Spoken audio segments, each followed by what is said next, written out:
नमस्कार, मैं हूं दिशा। लोकसभा में 12 अगस्त 2025 को एक अहम संवैधानिक कदम उठाया गया।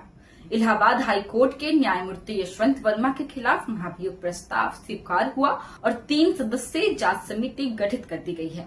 जी हाँ, ये सिर्फ किसी एक जज पर कार्रवाई का मामला नहीं है, बल्कि भारतीय न्यायपालिका और संसद के बीच चलने वाली महाभियोग प्रक्रिया का एक जीवंत उदाहरण है। तो चलिए सबसे पहले इस घटना को समझते हैं कि ये घटना कब हुई, इस घटना की शुरुआत कब हुई। तो आपको बता दें कि मार्च 2025 में दिल्ली स्थित जस्टिस वर्मा के सरकारी आवास में आग लग गई थी।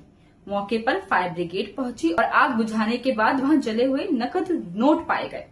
ये मामला तुरंत मीडिया और न्यायपालिका के संज्ञान में आया। अब समझते हैं जो सुप्रीम कोर्ट की आंतरिक जज का मामला क्या रहा इस मामले को लेकर। तो मुख्य न्यायाधीश CJI संजीव खन्ना ने 3 जजों की आंतरिक समिति बनाई। समिति ने मामले की जांच कर रिपोर्ट सौंपी, जिसमें आरोपों को गंभीर माना गया।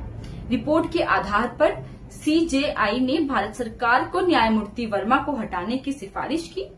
अब बात करते हैं महाभियोग संविधान में जो अनुच्छेद है 124 सब क्लॉज 4 2017 एंड 2018 में जो वर्णित है।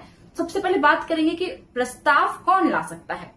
तो लोकसभा में कम से कम 100 सांसद या राज्यसभा में 50 सांसद हस्ताक्षर कर प्रस्ताव ला सकते हैं। प्रक्रिया के पहले चरण की बात की जाए तो आपको बता दें, प्रस्ताव को स्पीकर, लोकसभा के जो स्पीकर है या चेयरमैन है राज्यसभा के पास भेजा जाता है।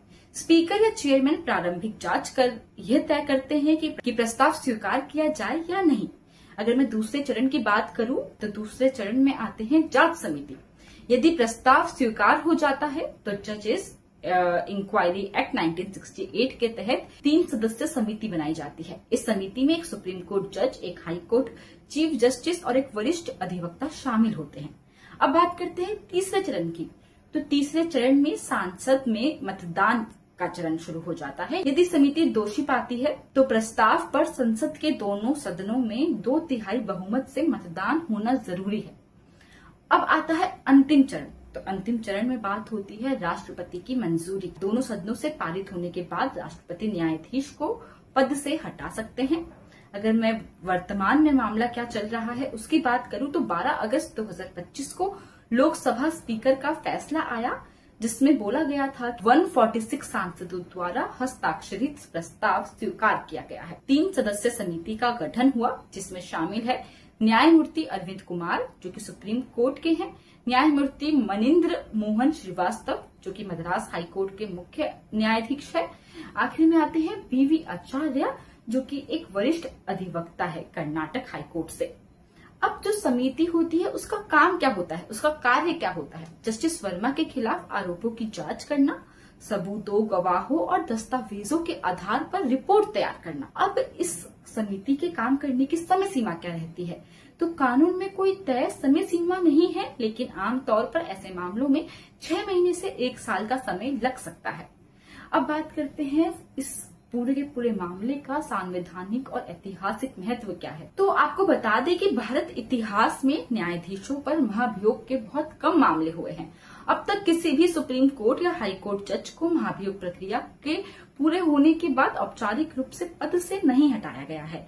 ये मामला इसलिए महत्वपूर्ण है क्योंकि ये सीधे जज की नैतिकता और आचरण पर सवाल उठाता है। ये दर्शाता है कि संसद और न्यायपालिका के बीच चेक एंड बैलेंस का ढांचा कैसे काम करता है। अब बात करते हैं या अब समझते हैं कि आगे क्या हो सकता है। तो सबसे पहले तो अगर समिति आरोपों को गलत मानती है तो मामला वहीं खत्म हो जाता है, मतलब कि मामला खत्म अगर आपने आरोपों को गलत मान लिया। दूसरा, यदि समिति आरोप को सही पाती है, सबसे पहले संसद में प्रस्ताव जाएगा। संसद से पारित होने पर राष्ट्रपति अंतिम आदेश जारी करेंगे। जस्टिस वर्मा का मामला सिर्फ एक व्यक्ति के खिलाफ कार्रवाई नहीं, बल्कि ये हमारे संवैधानिक ढांचे की ताकत और पारदर्शिता का एक उदाहरण है। आगे आने वाले महीनों में ये देखना अहम होगा कि समिति की जांच और संसद का रुख किस दिशा में जाता है। आज के लिए बस इतना ही। ऐसी ही और खबरों के लिए देखते रहिए GMT गाइड मेमो टॉक। धन्यवाद।